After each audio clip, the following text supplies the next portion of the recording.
All right, welcome to Inner Circle Wisdom class number 29, Social Interaction and the Art of Standing in Your Quiet Power. This is a biggie and actually one that I went through some personal experience with this last week. And it's amazing how these classes always evolve out of whatever is going on with my clients, or what is going on with me, or what's going on with someone I know. And it's like, oh, it's a perfect class. So that's kind of how this evolved. You're going to learn some new information tonight, some things that I'm going to talk about. I'm going to talk about the Celestine prophecy. I'm also going to be talking about the indigos, and kind of helping you to understand, different ways in which social interaction can really affect you and affect you being able to stand in your quiet, authentic power, and what you can expect from it. So I'm going to read the beginning of this definition, and then Charles, you were here this morning, so you can't answer. No, I'm just kidding. You can't tell the answer. But social interaction means that you're having an exchange between two or more individuals, all right? So it means that there are two or more individuals interacting together. And then the other part of the definition was this: it's a building block of our society. What does that mean to you? I mean, if you were to say, wait, what? What does it mean to you if it says that social interaction is a building block of society? And if you're on phone, feel free to text me if you would like.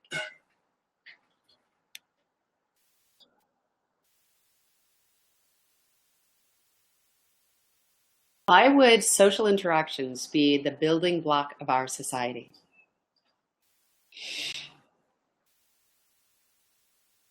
Rhonda says because we're all connected. Absolutely. But even with us all connected, we're all on our own individual journey is where I went with it. And I was like, okay, why would the definition be this? Because we're all on our own individual journey. We're all kind of running around here, right? And I know we're all connected. And yeah, anything else?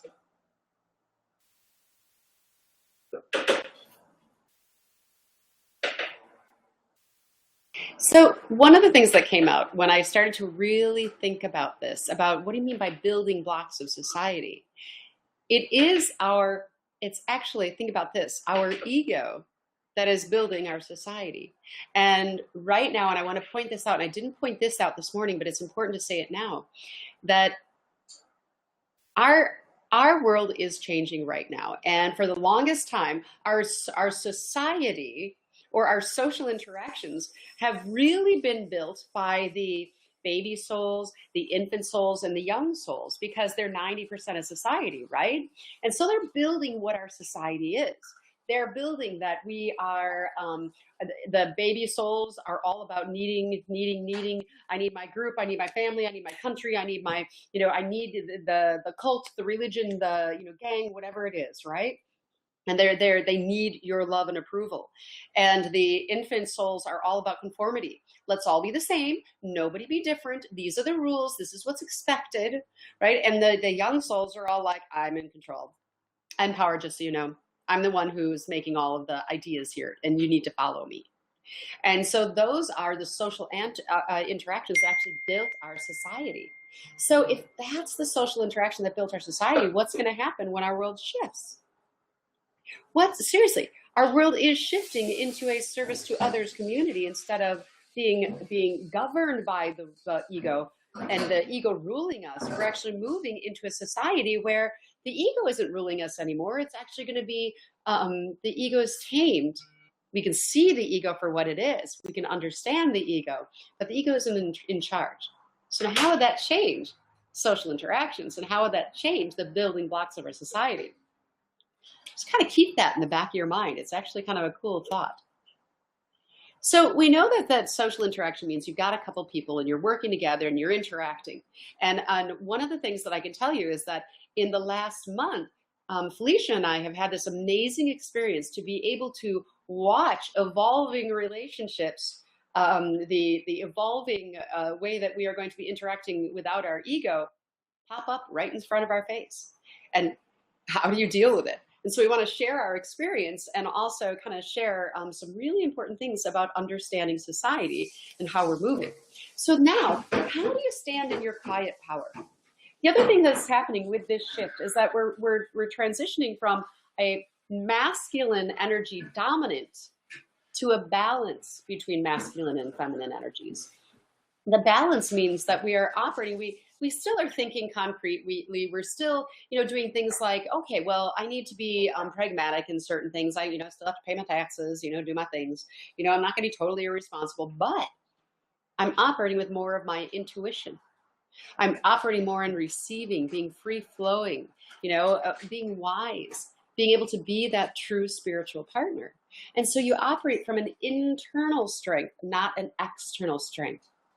And when you've got this internal strength, it means that you don't have to operate with control, absolute control of everything around you, right? So let's talk about social interaction. And somebody called out this picture that you see on screen is actually my friend Bobby Bennett's. This is the photo that she created that is in the Louvre. It's a beautiful photo. And it really emulates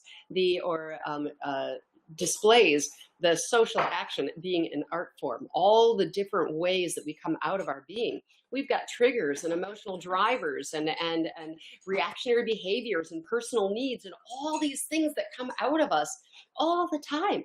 So we never know. And I actually wrote a paper when I was in my master's program, and the paper was actually titled Social Interaction is an Art Form. And I wrote all about how we never know who we're going to trigger or how somebody, no matter who we approach, we don't know what they're going through that day. We don't know what their childhood was. We don't know how we're going to trigger them. You say nice day and they're like, how could you? And so we just never know. So social interaction is tricky. Very tricky at best, right? Because we never know what we're walking into. So when I moved here and I moved in with Felicia, and now Amber came and she moved in too, all of a sudden it's like, whoa, we've got two very powerful female energies, Felicia and I, that are here. And Amber is kind of observing. She just got here, so we have to cut her a little slack. But we, here we are, and we're like, whoa, we're coming from two very different worlds. Very different places, and both very intuitive, both very powerful, both very strong.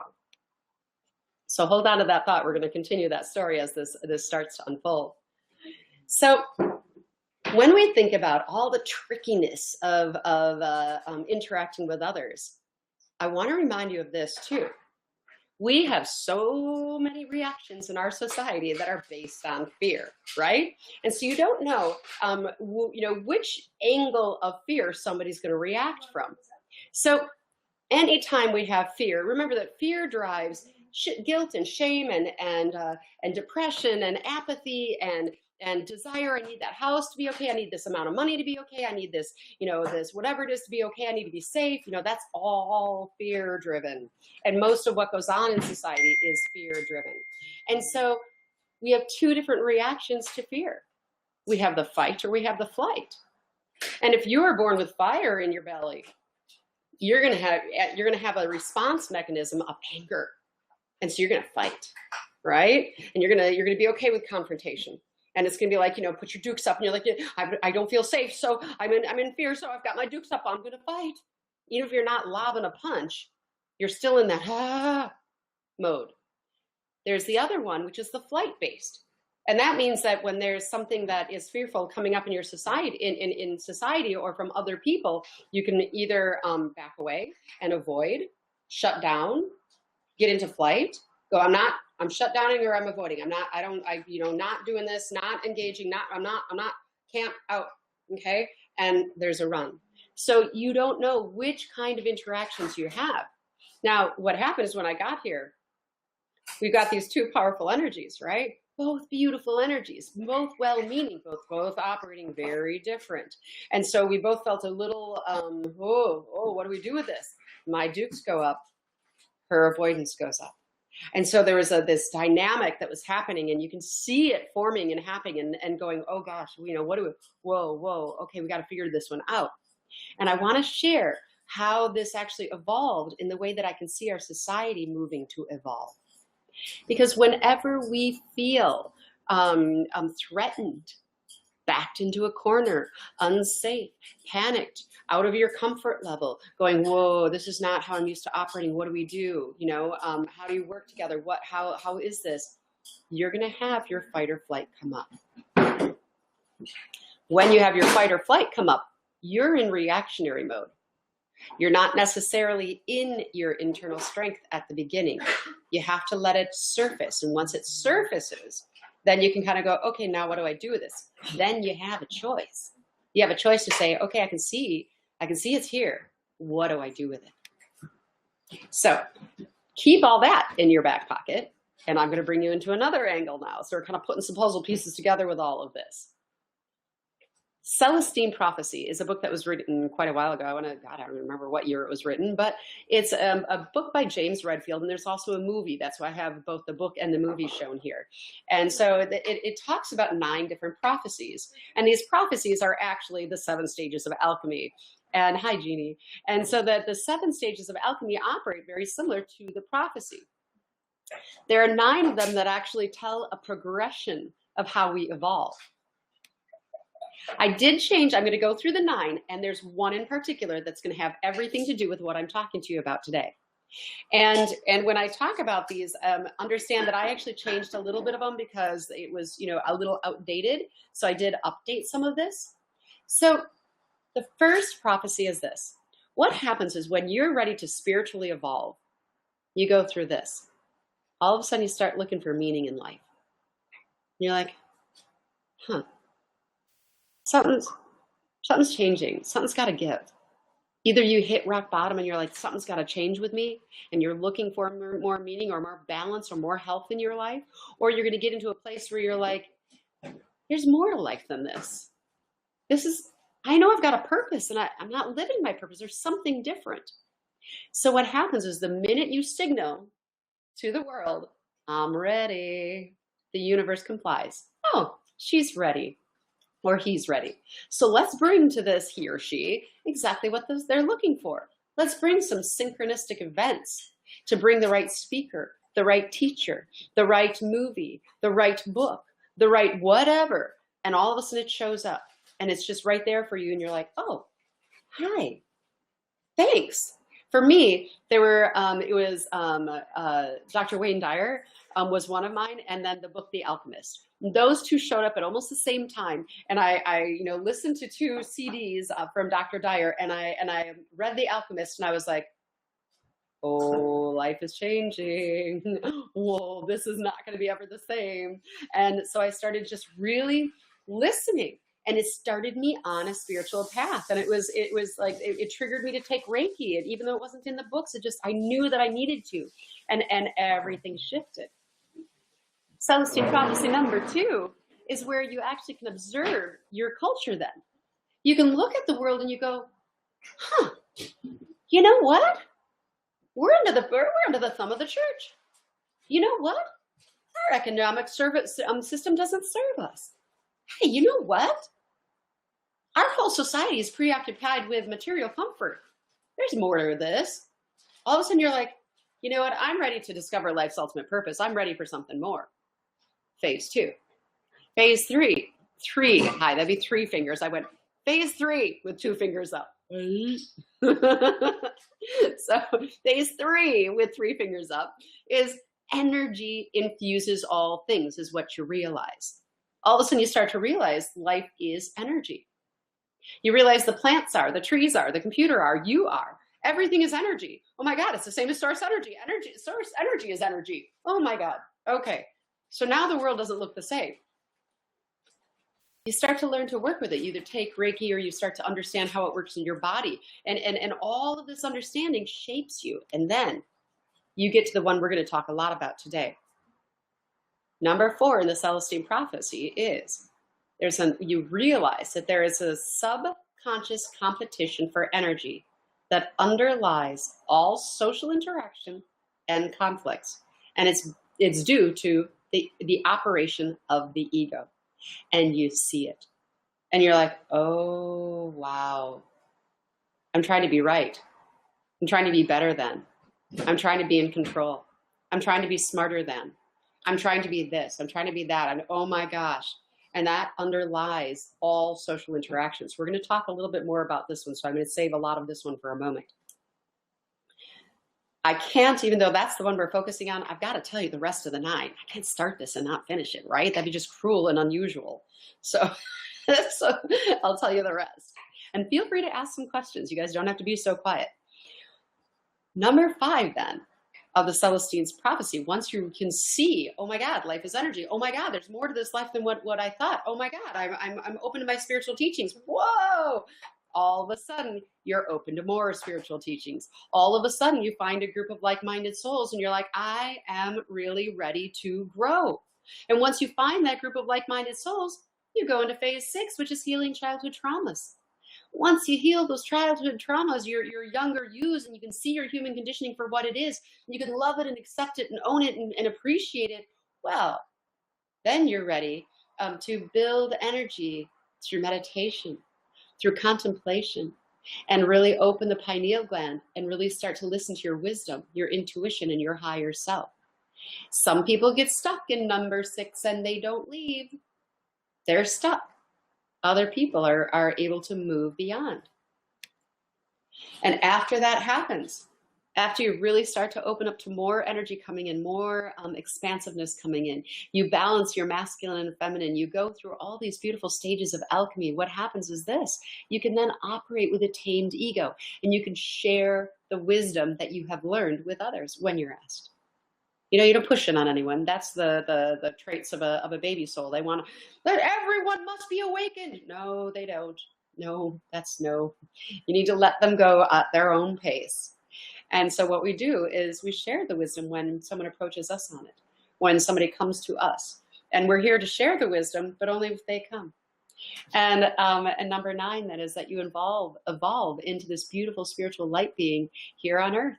You can evolve with earth vibration, and the earth is vibrating at a higher rate. And so you decide that you're ready to evolve with it. And you want to be that spiritual partner. You want to be able to watch the ego when it shows up, observe it. And even if you don't like what you're seeing out of your own self, you're okay with it because you know it's showing you something. So let's talk a little bit more about this 4th prophecy. So Caitlin has a question. She said, these haven't gone in this order for me. I find that I'll touch on and work on the level of 1 for the 9, and then jump to another one, and then jump back to one that I may have started years ago, but that my work is still incomplete on it. So here's what's happening. And this is the same thing with the stages of alchemy. Remember that your lessons that you're learning here are very integral and complicated. So what happens is that because our lessons are so complicated, what happens in complex, that's the word I'm looking for. So because they're so complex, and what happens is that you might start this lesson here and get to 9, and you might start this lesson and get to 2, and you might start this lesson and get to 4, and you might start this lesson and get to 8, and then all of a sudden you realize that 2 and 4 are going to combine together, and then all of a sudden then you're back down to 5. So it's interesting how we float back and forth in between all of these phases, depending on where we're at in each of our different pieces that we're developing within ourselves. And so there's no easy pattern. There isn't that. Nothing in your spiritual development is linear. Nothing. So I get you, Caitlin. It makes sense to me. She says, yeah, that's been my experience. Yeah, mine too. And you should see me trying to write about this in my book to explain that. It's like I've rewritten it with my editor like 3 times, and she's like, we still don't have it. I'm like, dang it. So trying to make it clear is very difficult because it's so complex. So all that can do is give you a generality of movement, but know that it's in and out and backward and forward, and sometimes you're learning them together and sometimes they're individual. So let's talk about this 4th prophecy. And this is a subconscious competition for energy, and we said that it underlies all conflicts. Well, what does that mean? What that means is that in our society, our energies, because of the ego, want to dominate or manipulate others. And it's all this competition for, I'm better than you, I'm okay, you accept me, right? And we're shifting that tremendously right now, but it's still, excuse me, still a premise in society. What happened is this. Before we came here, we got this beautiful, we were energy. And so we operated as energy. And so when we got to Earth, our energy lowered in vibration. And we're like, where's the energy? Where's my, Where's my energy? Who took my energy? And because we have the ego, we do this. There's my energy. You have my energy. I'm going to take my energy from you. None of this is conscious. It's all subconscious happening with the ego. And here are the things that happen. You become codependent. You become controlling. You need to be right. You need to be the center of attention. You need validation. You need for people to create safety for you, to create stability for you. That's all taking energy from other people. And that's what that is. And so we get the energy we think we need from other people. Do you love me? Will you be my partner forever? That's need. That's not love. And that's how the ego operates. It creates this desire for love outside of yourself. And so with that is the power we're looking for. And so you really have to ask yourself, is my love love or is my love need? And so where am I getting my power? It feels good, but unfortunately both parties are damaged in the conflict. And when I say damaged, it's actually not so bad, because remember, those are our lessons and they're perfect. But it's really making it so that we're not moving forward when we continue the pattern.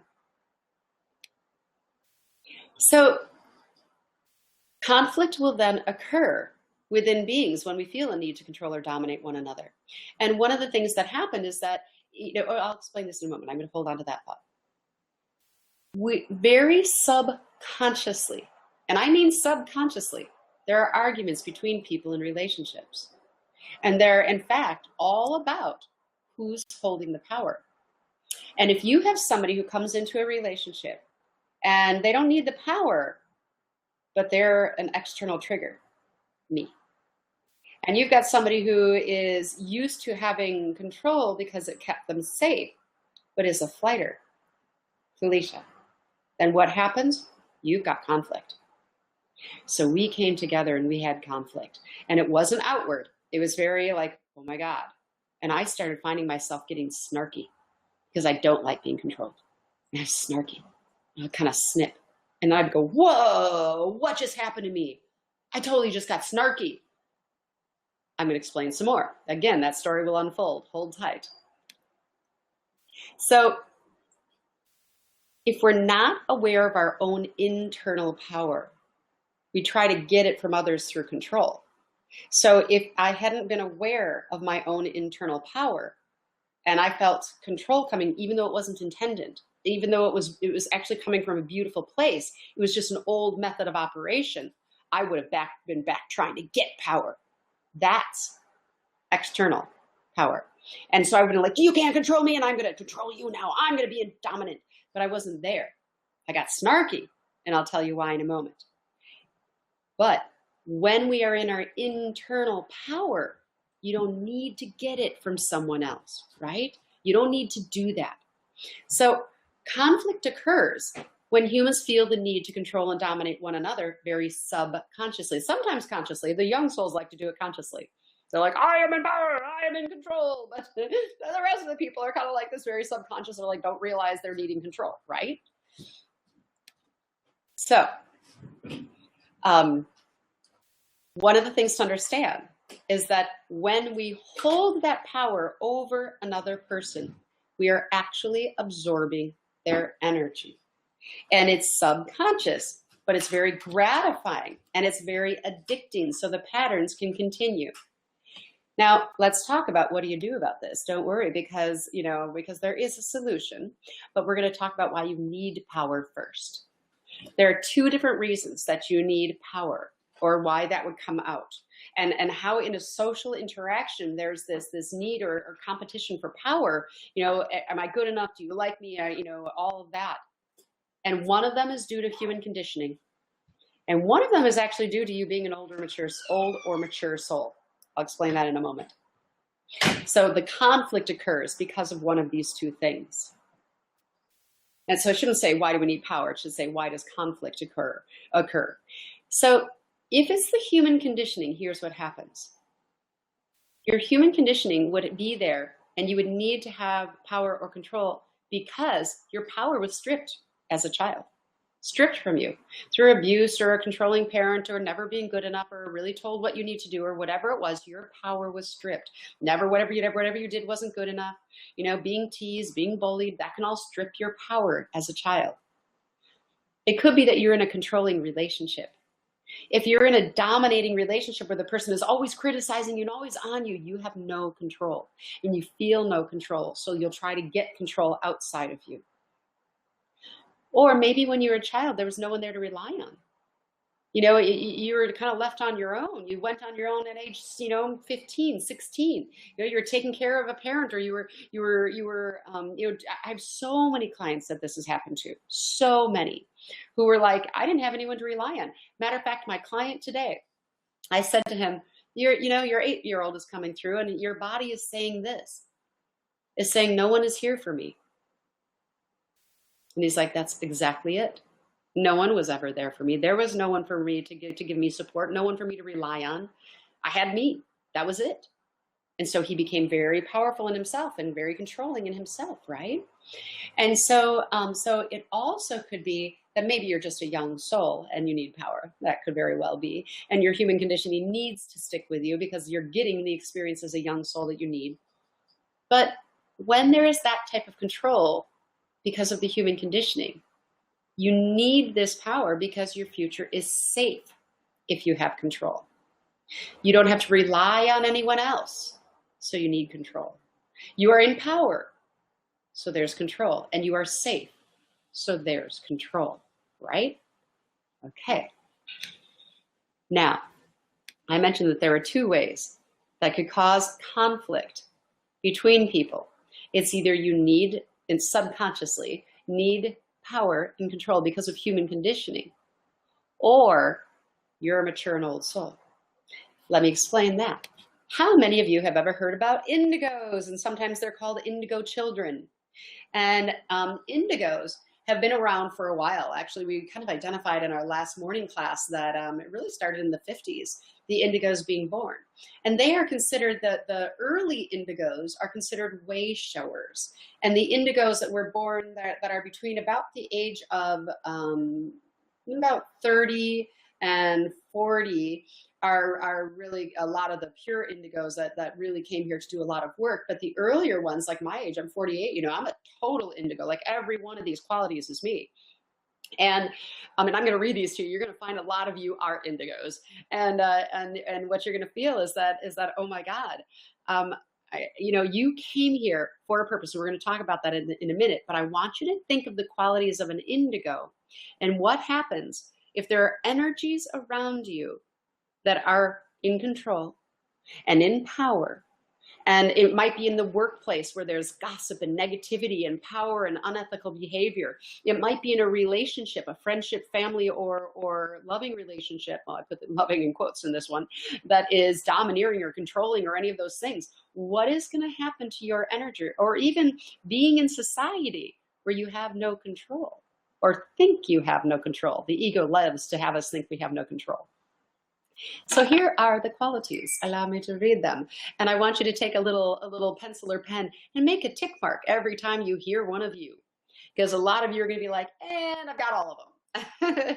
So indigos may be strong-willed, independent thinkers who prefer to do their own thing rather than comply with authority figures or parents. They have a wisdom and a level of caring beyond their youthful experience. Think of yourselves as younger children. I know when I look back at my 8-year-old, or even when I see my 6-year-old, I pose in pictures like this and I'm very wise. I look at myself and I'm like, dang, who is that girl? Number 3, traditional parenting and discipline strategies don't appear effective with these children.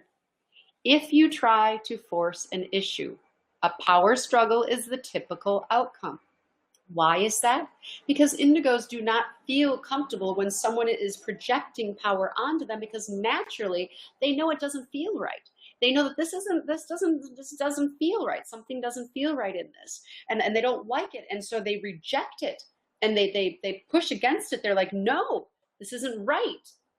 right? So they don't, and especially if it doesn't make sense, some of the parenting, techniques don't make sense, and they can see that the parent is insecure. They can see that the parent is not just is lost or whatever it might be, and then the parent tries to discipline them. They're like, I don't think so. Rejection. Number 4. Energetically, indigos are vibrating at a much higher frequency, so they can get scrambled by negative energy, human or machine. So I want you to think about you going into a very negative environment. Do you get scrambled? Do you kind of shut down? Do you kind of get like, whoa, I can't deal with this? Do you get into the experience where you interact with someone who is projecting their anger, projecting their control, projecting their whatever it is on you? What happens to you? Do you shut down?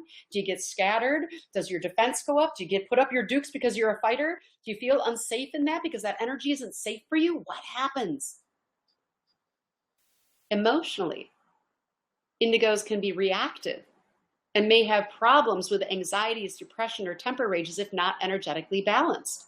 Because what happens with an indigo, if you're very sensitive to energies, and there's an experience where someone is controlling, or somebody is domineering, or somebody is displaying a behavior where you're like, this isn't right, this doesn't feel right, my wisdom feels internally it's not right. What happens? You get energetically unbalanced, and then you become reactive. But you're actually a beautiful person. Or you can shut down. Depends on if you're a fighter or a flighter.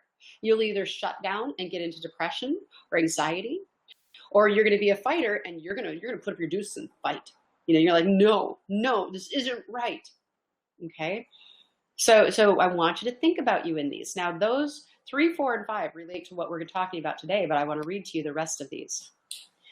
Indigos are also creative, right brain thinkers, but may struggle to learn in a traditional left brain school system. Why? Because they're used to operating with their pineal gland. And the pineal gland is multi-dimensional thinking, where the traditional left brain school system is very linear, and that doesn't make sense to an indigo. Number 7, often indigos are diagnosed with ADHD or ADD, attention deficit disorder, or attention deficit hyperactivity disorder, since they appear impulsive. And that's because their brain can actually process information faster. The physical body can't keep up with how quickly the brain can process. And I remember even a roommate of mine one time saying to me, if we got into a little, argument about something or a little tiff about something, I'd be like, oh, okay, whatever it is, and we process. And I'm like, okay, I got it. Okay, sorry, I love you. Okay, bye-bye. And I go on. And this person finally said to me, okay, wait a minute. You process things like this. Yeah, I'm still on processing what happened. You've gone through analyzing and all, going through your wisdom. Then you forgive me, you forgive you, you move on, and I'm still at square one. And yeah, that happens with indigos. You process and the world can't keep up.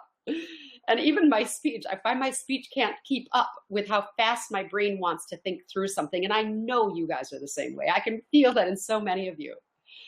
So indigos often require movement to help keep them better focused, because movement allows you to kind of do something with all this energy inside of you and allows you to kind of process. I meditate best when I'm walking. Indigos are very intuitive and may see, hear, or know things that seem unexplainable. Indigos have more problems with food and environmental sensitivities since their system is more finely tuned. And that's the same thing that goes along with this one. It's the one where it is number 4. Energetically, they're vibrating at a higher frequency, so they get scrambled by negative energy. So they almost act almost kind of skitsy or weird or they can't function well in the face of what they feel is negative. And so when their needs are not met, these children or even adults seem self-centered and demanding, but that is not their true nature. It's just that they're emotionally sensitive. So people think that you're insensitive, or that you're either oversensitive or you're self-centered or demanding because you're reacting or oh, whatever. You're emotionally sensitive. These children have incredible gifts and potential, but they may be shut down when not properly nurtured and accepted. So, thoughts on this? Caitlin says, I identify with some and many of these, but not all. Do all need to be characteristic of an individual to be a true indigo? No, absolutely not. It's just that the majority of these resonate. So we're all very, very unique in our being. It's just that I happen to have all of those. And so it doesn't mean that you're not an indigo if you don't. It's just that if you have the majority of these, you're probably an indigo. And an indigo is this. We've got crystal children, and then we've got indigos. And the crystal children are extremely intuitive. They are a mature or old soul that was born into a young body. And it is said that the indigos came here to pave the way, to break down the systems, to pave the way for what needs to happen, and then be here to teach and allow a free movement for the crystal children who are going to rebuild the world, but they're going to rebuild them with the indigos. The indigos came to pave the way. They're the way showers, and they're the ones who are knocking down the systems. And they had to be very sensitive, and they had to be have a little bit of fight in them, a little power in them, because they're willing to take the risk to break down society. They're like, no, you know what? This doesn't work. This is not ethical. This is not okay, or they can see it for what it is. You know what? I'm so strong within my being. I can see that this is perfect. All of these ages of being are perfect. And I'm going to help other people to see that so that we can bring in the crystal children and they can really start to change the world. Make sense? Questions, thoughts before I move on, because we got more.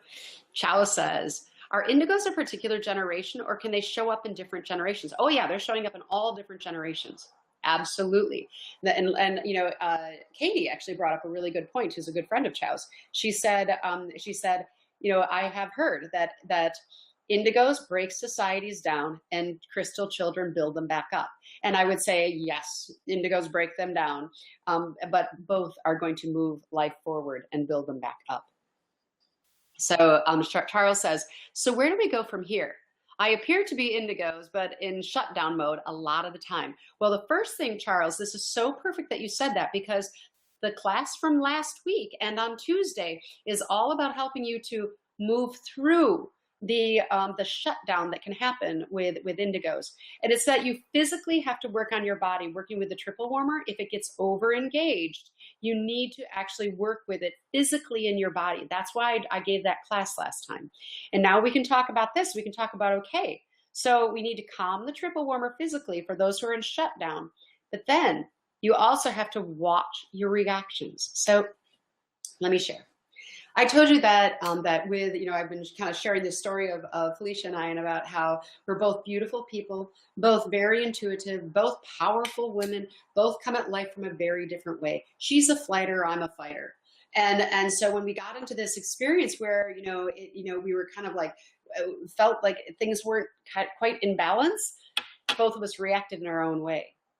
And what has to happen is that with the shutdown person, the flighter, you do have to do those activities from the triple warmer and from fear that I gave in that class to be able to understand how to wake yourself back up or put yourself back into physical alignment. And then emotionally, it's about looking inside and saying, what in me is running?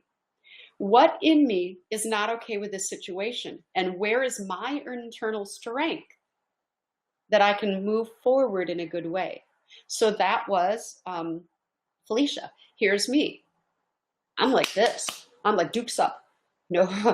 I'm feeling uncomfortable. I'm feeling threatened. I'm feeling like this is okay. Something's going wrong. And all of a sudden I had to sit with it. And I asked Source for help. And I said, okay, I don't like my own reaction right now. And I've got to change it because this is not me. And I'm feeling scrambled. I definitely got scrambled and I had a reaction because of it. And then all of a sudden I had to identify it and go, okay, what do I do? And all of a sudden it was like, poof. It was like I had to go take a nap. And after I woke up from the nap, it was like everything was there. And I knew what I needed to do. And they brought in this beautiful experience of teaching about the Celestine prophecy and the number 4. And I'm going to teach you about that in a moment. But to answer your question, Charles, not only did Felicia have to get inside and find her internal strength to come forward to say something or deal with it, I had to find my internal strength to pull back and then come forward to say something. And we came forward in this amazingly beautiful way. And we both sat together and we said, okay, this is let's talk about what's going on. And we both talked about it. And she talked about how I came across to her, and I talked about how she came across to me. And in this beautiful, loving experience, both of us knew we came from a loving space.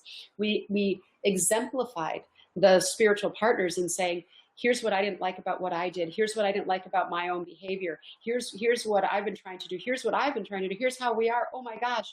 And then we said, okay, well then let's do this and la la la. And it was never anger. It was never fighting. It was just standing in our internal strength to say what we needed to say. Our internal quiet power of not having to react to each other in any other way. Just we saw what arose, and we were both like, whoa, whoa, whoa, and dealt with it in our own way, and then came together to say, let's talk.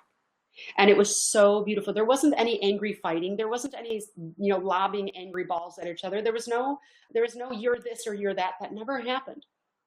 It was just we saw both of our individual reactions and went, okay, let's come together.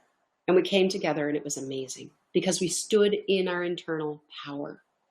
And the power is for you, Charles, does need to be you setting boundaries, and it does need to be you picking yourself up, really dusting off the triple warmer and saying you're not allowed to be in power anymore. I'm actually going to increase my spleen energy and my stomach energy, and I'm going to move forward in a different way, and then you can move forward with what is right for you, exercising your internal power and your boundaries. For me, it was pulling back the reins and then getting in my internal power and moving forward. Now, let me explain the Celestine prophecy triangle. So this is so beautiful. And when I woke up from that nap, my guides had put the whole thing in my head, and I was like, oh, thank you. And so what happens is that when you have, they talk about how there is this social interaction between two people. And in these two people, if you look at the screen here, if you're able to watch this, there's this energy that's flowing between two people. And there's no power struggle. It's just this beautiful back and forth of energy. And that's the way the energy feels when you're in somebody when they're not in a power struggle. And then all of a sudden, if something comes into this experience and somebody else comes in and suddenly there are three people in the conversation, if the energy is balanced between the three, all of a sudden, both other people will naturally move their body position so that there is equal distance between each other. And then all of a sudden that dance of beautiful energy will continue in this triad, right? And it's beautiful. But if there's somebody who comes in and is needing control, needing to be better than, more important than, needing to be right, needing to be the center of attention, is like, needing to be the victim and have everyone hear their story or whatever it is, they need to dominate conversation. If they come into that experience where there's even energy and their energy is not, and they're in that Celestine prophecy number 4, that power is important to me subconsciously, and they start to have behaviors, what's going to happen is that either they'll be like, they put themselves, and I remember when I first read this Celestine prophecy, I was working for the state at that time, and I was in a lot of meetings, and I would watch people's behavior like this. I was observing, and I would see people come into meetings, and all of a sudden they would sit up, and they were more important, and they would angle their chair where they were the ones in control and in charge, and they would sit in a particular way that was power, and then they are the ones who had to have their opinion heard and all that stuff, and they would laugh louder than everyone, and it was like, whoa, you can really see it. That's the power that comes from the ego, the need for power. And that disrupts the energy of an even flow of energy. So all of a sudden, the other two people, if you're in this triad, well, you'll see them actually moving together. And you'll see that they're a little apart from this other person. And the other person is commanding that. And the energy feels scattered. And so either those people will sit in the conversation and start to go, oh, this doesn't feel good. Or, man, that person's really full of themselves. Or whatever it is, and they'll just kind of go away from the conversation. But if you're in the workforce or you're in a meeting, you can't get away. So you just observe. You get into your internal power and you see it for what it is. And it's your quiet power. You don't have to call the person out. Dude, you're totally dominating the conversation. Or, sweetie, honey, you know what? Your need to have all of the laughs and all of the attention is a sign for insecurity. You don't need to do that. It doesn't need to happen that way. What happens is you move back and you observe and you acknowledge, quietly inside of yourself. And then all of a sudden, that doesn't need to bother you anymore. You just see it for what it is. It's like a Shakespeare play. You just kind of watch it playing itself out in front of you. And doesn't Shakespeare say, the world is but a stage and we are merely players? It's so true. When you're in your internal power, when somebody comes in and you can feel that their energy is not in a dance, you can either work with them on it. If you're in an intimate relationship where Felicia and I just needed to understand each other's energies, we didn't get into power and control, like force like that. It wasn't like that. It was like we had reactions that were like, whoa, we're not reacting in the way that we want to. And I'll explain a little bit more about that in a moment. And so we adjusted. And it was perfect because we both stood in our internal power without projection, understanding the reactions that each of us had because we respond in different ways to situations.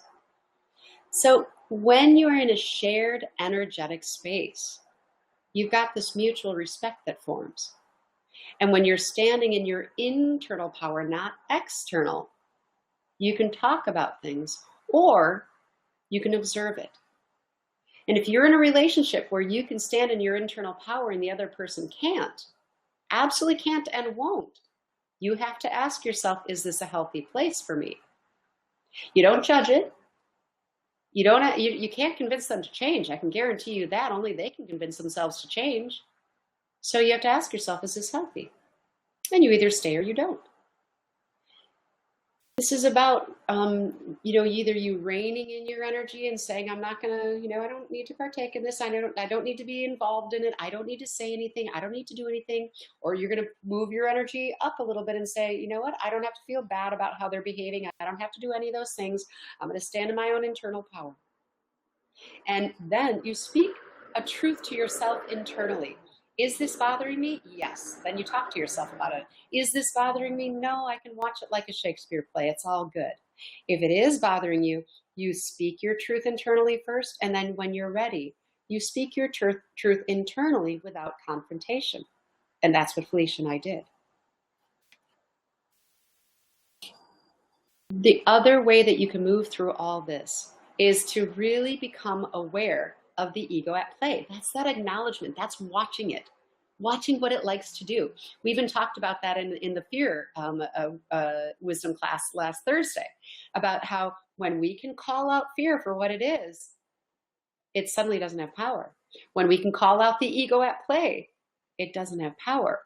Or when we can understand our own reactions. I got scattered. I'm an indigo. I totally got scattered. And my reaction is to put up the dukes and fight. So I got a little snarky a couple times. I had a couple snarky comments. I was like, really? Because I think I know how to live my own life. Whoa, Kelly Schwegel, what just came out of your mouth? And then I had to kind of go, well, okay, I saw that. What was that? And then I had to sit inside. And I didn't beat myself up for it. I didn't do that. I went inside and said, you got to look at why that was there. And I did. And then I was able to come forward with Felicia and we could talk about it. I don't have a right to share her reaction. That's hers, but I can share mine. And so really what happens is that when you have spiritual consciousness, you're unveiled to the purpose of this life here on earth. You know, it's a big classroom and we're all going through it. And we all have different reactions socially, fight or flight, because most of our social interactions can involve some type of power struggle or fear until we really move into our spiritual consciousness. And well, a lot of you guys are there already. I was there already. Felicia was there already. But a lot of the people around us don't. And we just have to acknowledge that's the way it is. And it's okay. When we can become detached from what others do and say, while still trying to become a better, more balanced person inside, then we don't have to judge anything that comes up for us. The other thing that happens, and the other way that we can deal better with this, is when we go through the balancing of opposites. We balance our giving and receiving. We balance our power versus force. And giving versus receiving and power versus force has everything to do with social interaction. Are we willing to receive from others instead of always being in control? Are we willing to give up power? Are we willing to give up being right? Are we willing to receive others' opinions? Are we willing to receive how someone shows up and just kind of say, okay, I may like it, I may not, but it doesn't matter. You are who you are, and you're going through what you're going through. I don't need to control it. I don't need to judge it. I don't need to do anything. I just need to be in my own balance. Ah, thank you. Caitlin says, can you clarify what conjunction is? Yes. In the stages of alchemy, the fourth stage is called conjunction, which I think is really interesting that the fourth prophecy is what I'm talking about here, and the fourth stage of alchemy is also coming up. So 4 to me is balance, and so the first stage of alchemy is being burned by life. It's calcination, so you're getting calcified or burned by life in your human conditioning. Stage 2 is disillusion. So you're dissolving all the old beliefs by healing your younger yous. Stage 3 means that you've got a separation. You're separating from the ego and you're seeing it for what it is. Once you separate and you can see the ego, now you can come into balance with it. You're balancing all of your opposites. You're giving and receiving, your power versus force, your pituitary versus pineal, masculine energy versus feminine energy, and there's one more, left and right brain. These all balance. That's the conjunction stage in alchemy. Thanks for asking, Caitlin. So now there's something else that's really important to add into this mix of the art of social interaction. Anytime you start a new job with a boss, a new team that you're working with, a new love relationship, a new friendship, a new experience with anyone, you're going to go through the stages of social interaction. And they are called forming, storming, norming, and performing. So I want you to think of any relationship you have, except for family. That's a little different. You were born into it, okay? But I want you to think of any social interaction that you have. You form a new partnership. You form a new relationship. You form a new love, whatever it is. Your first stages are called the honeymoon stages. You've just formed. And so when you just form, everything is great. You're kind of like, oh, okay, good. This is okay. It's going to be fine. Felicia and I were together 6 weeks before things popped up because we were in the honeymoon stage going, wow, I love this. You're so amazing. You're so amazing too. Wow. And then all of a sudden it was like, whoa, our differences started to show. And we hit stage 2, storming. So in stage 1, we were able to kind of tolerate these differences because we're getting to know each other, and we're kind of like, oh, what's this like? Oh, this is really cool. Oh, that was kind of, I wonder if that's going to be okay in the future. And then all of a sudden, when the honeymoon stage is done, things start to take a different look, and suddenly you're finding the differences. And for us, it did present itself to us, so we had to address it. When you storm, if you are in your internal strength, what happens is this: you recognize the storming. You're like, whoa, okay, we need to learn how to operate together. I know the 4 stages. We're in stage 2. You get it. And so when things erupt, if you're not in your internal power, you're still in stage 4 of the Celestine prophecy. What's going to happen is this: you're going to demand power. You're going to fight with them. I'm the one who's right. You're the one who's wrong. Look at your behavior. Look at what you're doing. You're going to project. You're going to throw angry hate bombs at people. You're going to lob your own insecurities on them. You're going to make sure that they know it's all their fault. You're going to try to take them down with you. That's the storming that happens if you're not balanced. If you're not in your own internal power, that is the way you operate. So we need to look at anybody who shows up in our life, and you're in a relationship or a working relationship or a team situation with them. And what happens? You go through the honeymoon stage, and when the storming stage hits, and it just hits, it does. It doesn't have to be tumultuous, but if you watch people around you, you're going to be able to, and you can observe them because you're in your internal power. You could see that, oh, in this storming stage, we are showing our differences, but they need to have power with it. Okay, I see it for what it is. I'm not going to change them. So I'm going to have to, in my internal power, figure out a way to work with them. You could try to say something to them in a spiritual, evolved way, and they may take it or they may not. But you have to realize that that's them, not you. When you're in your internal power, you realize that. If you can get into this place where you can talk about it, and you're going to move through it. Suddenly you're going to norm. And you're going to start to find the best way to work together. And Felicia and I realized we just had to talk to each other. That was it. And then we were like, oh my God, I love you. Oh my God, I love you too. This is awesome. And then it was just like, oh my God, it's better, it's bigger, it's stronger than it ever was before because we worked through something amazing.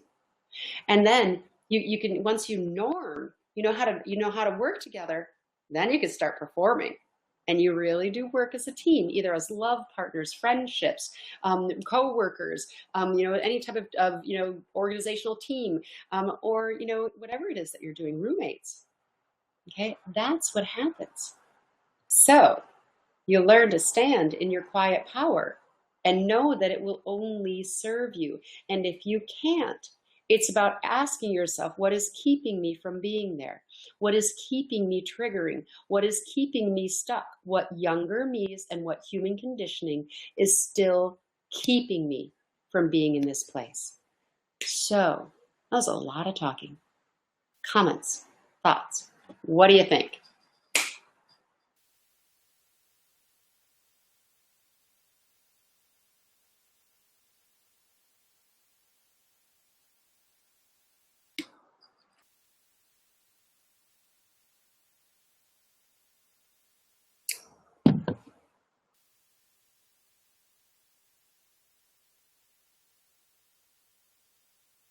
Oh, I've talked about this before, but this is, as a teacher, this was my very uncomfortable quiet wait time. Anybody? Charles says, I think meditation can help us pause a little before reacting. Absolutely. That is part of what helps you get into your internal strength because remember, your internal strength is in your solar plexus. And if you can get into your pineal and bring source energy down into your solar plexus, you're going to want to look inside instead of outside. Perfect, Charles. Any other comments to any of this? Questions, thoughts, or just reactions? What do you think of it?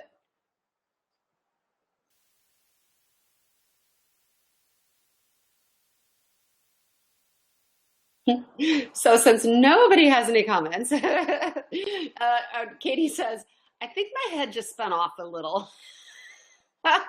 Is that because there was too much information? And Shao says, lots of thoughts here. Well, you know what? Honestly, there is a lot of thought here, isn't there?